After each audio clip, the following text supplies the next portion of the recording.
ज्ञान भक्ति प्रदायिनी नमस्तुभ्यं योग वित्ताये योग धर्म प्रसारिणी।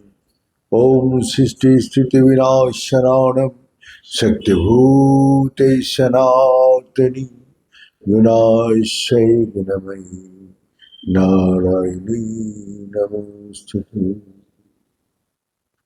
कर्पूरगौरं करुणावतारं संसारसारं भुजगेन्द्रहारं सदा वसन्तं हृदयारविन्दे भवान् भवानी सेता नमामि।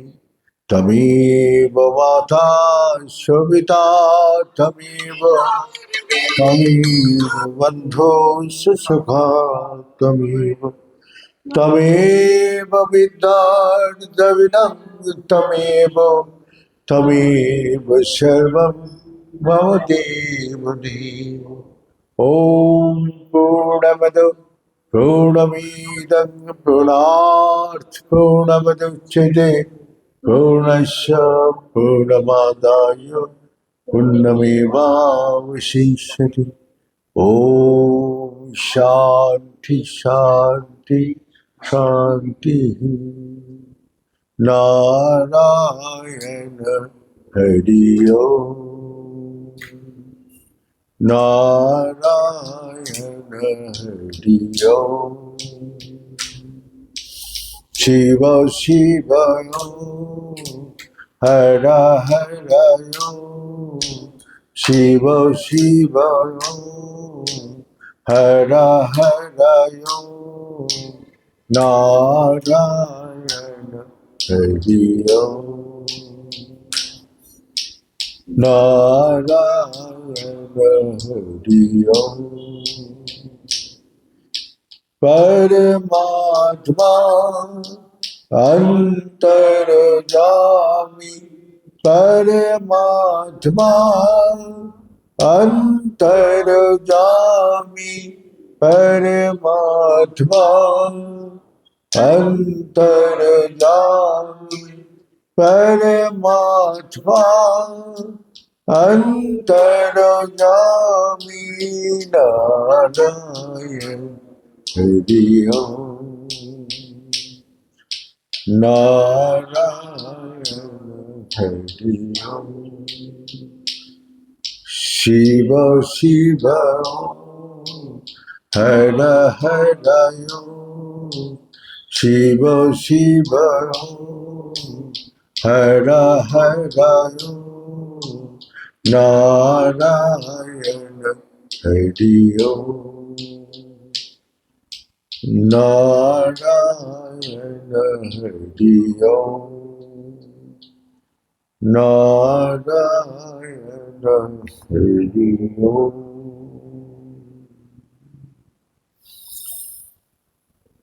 परमात्मा का निवास स्थल कहाँ है? भगवान वही बोल रहे हैं, जो ना हम वैकुंठे नाथ जोग न हृदय मत भक्ता यत् गायन्ति तत् तिष्ठामि नारद। जहां पवित्र मंत्र का सुमिरन होता है, जहां सभी मेरा कुछ चाहते हैं, विश्वास है, वहां मैं निवास करता हूं। विश्वास से हमने बोला भगवान का विश्वास से जुड़ता है और स्थिर निष्ठा, विश्वास है निष्ठा। विश्वास होने से नहीं होगा, उसमें निष्ठा भी होना चाहिए, निरंतर उसमें लगा रहना। तो कैसे लगा रह सकते? स्थिर अवस्था। तो विश्वास और स्थिर दोनों चाहिए, जो हमारा मन बुद्धि का अंदर नहीं है। पवित्रता कहां से आएगा? मन से पवित्र बोलने से पवित्र हो जाते हैं। तो क्या भगवान वही बोलते हैं, महापापी अगर मेरा नाम से नाम करते हैं तो वो भी पवित्र हो जाते हैं। तो गंगा पाप हरता, गंगा जो पाप हरण करती। लेकिन गंगा उत्पत्ति कैसे हुआ? भगवान शंकर जी देखा ये जीव जगत में इतना पाप से भर गया जो मनुष्य भी पशु बन गया, पशु का माफी का आचरण कर रहे। भगवान का दया हुआ, भगवान कृपालु, स्वाभाविक कृपालु है, तो वो अपना जीव का उद्धार के लिए अपना सब देव देवी को बुलाया और सभा में ब्रह्मा जी, भगवान विष्णु और भगवान शंकर जी सभी उपस्थित हुआ। तो भगवान विष्णु को अपना एक टॉप में बैठा दिया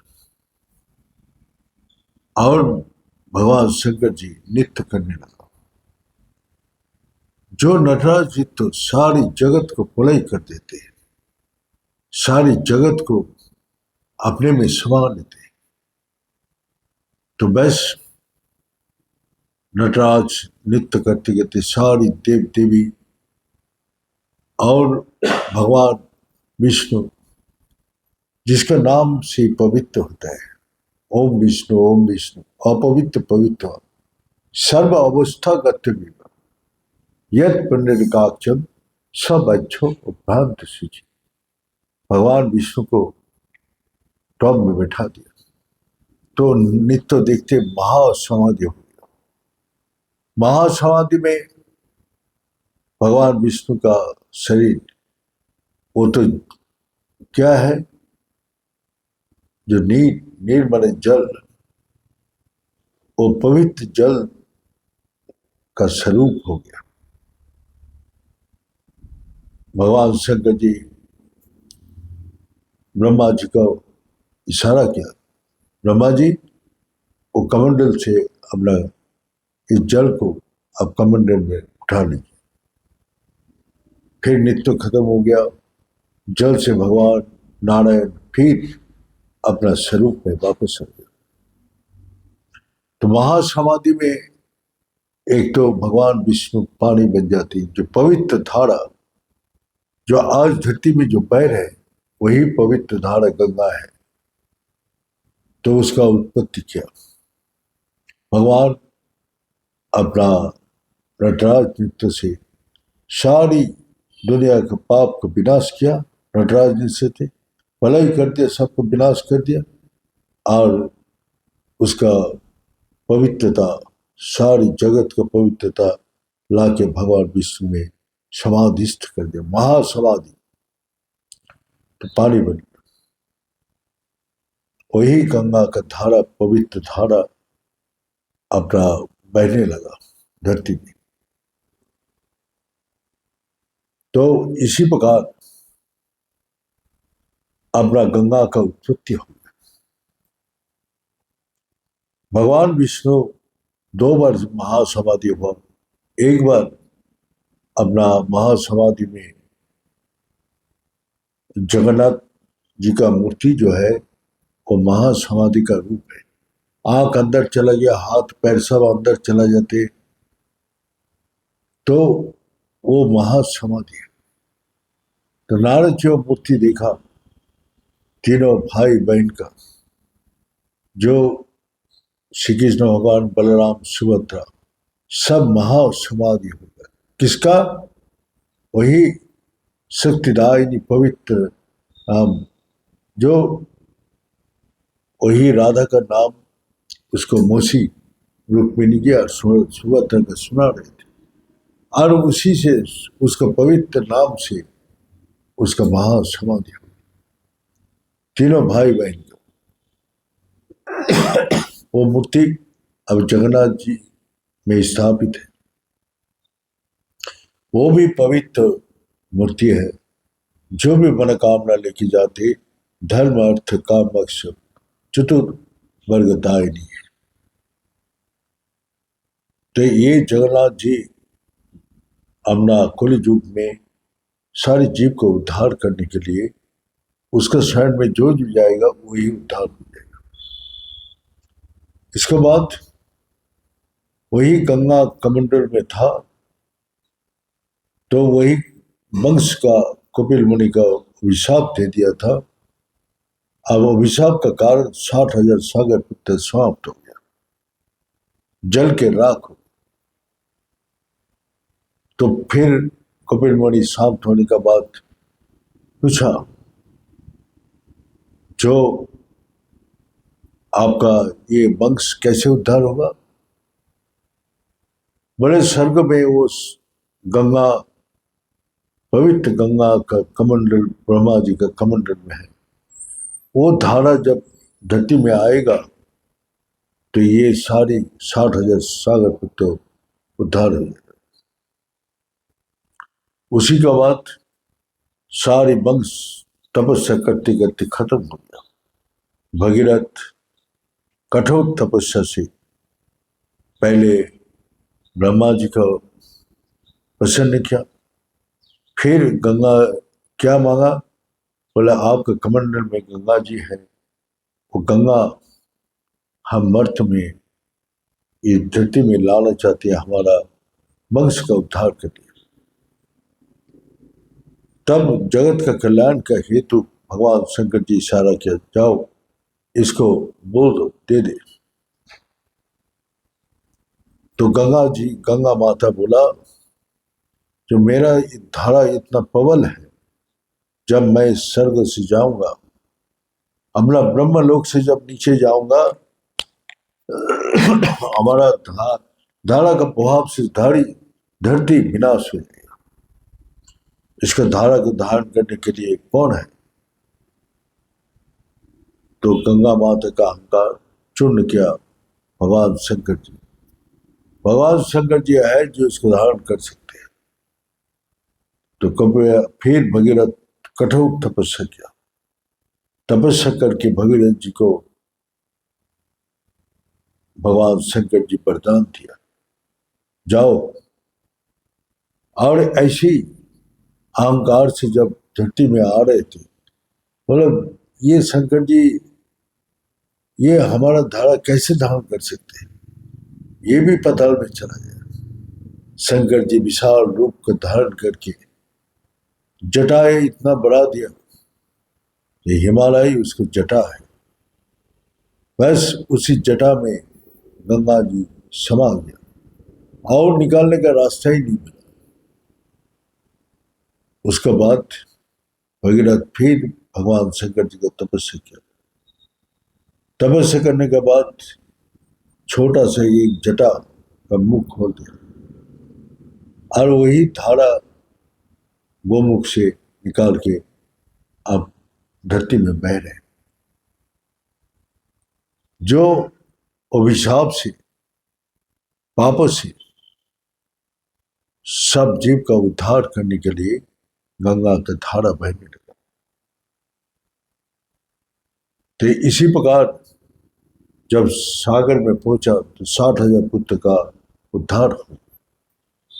ये तो हमारा इतिहास बोलते हैं। आज भी लाखों करोड़ों आदमी गंगा जी में नहाते जाते यही भाव से, जो ओ पाप हरता, गंगा पाप हरता, गंगा पाप का हरण करते हैं, इसलिए पापी तापी जो भी है गंगा में नहाते। और ये गंगा सिर्फ धरती में नहीं है, बाहर नहीं है, हमारा देह का अंदर भी है। जो साधना करते, भगवान का पवित्र नाम लेते, वो पाप कर्म छोड़ के जब वो अनुताप करते हैं कि मैंने गलती किया जिंदगी में, उस गलती को सोच के जब गलती को छोड़ देते हैं और पवित्र भगवान का नाम लेते हैं, तो उसका अंदर भी हीरा जो नारी है वो गंगा है और पिंगला जो है जमुना है। हीरा पिंगला भाई सुषुम्ना सरस्वती, सरस्वती गंगा जमुना सरस्वती कहाँ मिलन हुआ? त्रिवेणी संगम। तो वही बोल रहे, जो हम लोग का ये जो प्रकृति जहाँ ध्यान लगाते हैं, ये हमारा प्रकृति में त्रिवेणी है। त्रिवेणी संगमम तीर्थराज सचते, जितना भी तीर्थ देव देवी है सब प्रकृति में बैठे, सब देव देवी ब्रह्मा विष्णु महेश जितना भी 33 कोटि देव देवी सभी अपना प्रकृति में बैठे। त्रिवेणी संगम तीर्थराज सोचते, जहां हम लोग ध्यान लगाते हैं। और हमारा साथ जो दाहिनी तरफ बह रहे वो पिंगला है, बाई तरफ बह रहे वो गंगा है, और बीच में जो भूगोड़ी में है वो सरस्वती है। जहां गोता लगाने से जत साणयम सर्व पाप विनाशम, वहां गोता लगाने से सब पाप का हमेशा के लिए विनाश हो जाते। तो क्या होते हैं वहां, जैसे गंगा जमुना सरस्वती सब बह के कहा मिलते हैं, सागर में। सागर में जब मिलता है तो ये लोग का नाम रूप सब समाप्त हो जाते। तो हम लोग कभी इस संसार में जो बह रहे, जो पाप और पुण्य का बीच में रहती हैं, यहां जब पहुंच जाते हैं, भ्रगटी में स्थिर हो जाते हैं, तो सब कुछ समाप्त कर देते। क्या समाप्त होते हैं? मैं, गंगा जमुना सरस्वती जो भी बह रहे, जैसी सागर में मिल गया सबका नाम लुप्त हो गया, सबका आइडेंटिटी खत्म हो गया। इसी प्रकार हमारा जो धरती में हमारा नाम रूप है और मैं हूं, सब वहां जाके समाप्त हो जाते। जैसे ही समाप्त होते, मेरा मन बुद्धि से किया हुआ कर्म सब वहीं समाप्त हो जाते। तो इसी प्रकार जो हम लोग का गंगा जी जो धारा बह रहे, जिसका विश्वास है, विश्वास से जुड़ता है, लेकिन निष्ठा बड़े स्थिर होना चाहिए, तभी उस परमात्मा से अपना अहम मैं समाप्त हो जाते और नाम रूप सब वहां समाप्त हो जाते, और वो जीव हमेशा के लिए पवित्र हो जाते। पवित्र में ममतम, जो गंगा जी नहाने से बाद नहाने से एक दिन 2 दिन पवित्र हो जाएगा, लेकिन जब इस आत्मा ज्ञान व प्रकृति में स्थिर हो गया तो आप हमेशा के लिए पवित्र हो जाते। पवित्र मेम मोत्तम, हमेशा के लिए पवित्र हो जाते, और कभी भी कोई भी कर्म आपके स्पर्श नहीं कर पाते। सब कर्म सब पाप पुण्य से आप मुक्त हो। तो इसलिए जो जो भी तपस्या या कठोर सब यहाँ प्रकृति में एकांत में ध्यान में मगन होके सब कर्म से हमेशा के लिए मुक्त होके निर्मल पवित्र हो गया, और जीव का कल्याण के हेतु उपदेहों को धारण करके सबको उपदेश किया, अपना अनुभूति बताया और अनुभूति कराया। तो इसीलिए हम लोग का जीव का उद्धार के लिए यही अपना अंदर ही गंगा जमुना सरस्वती बह रहे, तो वहां गोता लगाओ। गोता वही लगा सकते हैं जिसका विश्वास है और निष्ठा बड़े स्थिर है, वही अंदर प्रवेश कर सकते हैं। और गंगा में नहाते टाइम आपको क्या दिखाई देते? जब डुबकी लगाते हैं तो अंदर क्या दिखाई देते? संसार नहीं रहते, संसार कुछ भी नहीं दिखाई देते, सिर्फ पवित्र धारा गंगा जी का बह रहे वही दिखाई देते। तो इसीलिए आपका जब गोता लगाते हैं तो मैं खत्म हो जाती है, ये संसार खत्म हो जाती है, मन की इच्छा सब इच्छाएं खत्म हो जाती, और पूर्ण आनंद और शांति और शक्ति प्राप्ति होता है। तो गंगा में गोता लगाने के बाद जब उठ के आते हैं तो जीव का प्रसन्नता होता है और मन का अंदर वो पवित्रता उसको ताकत देता है, शांति देते हैं, आनंद देते हैं। ये बोल के यह समाप्त करता हूँ।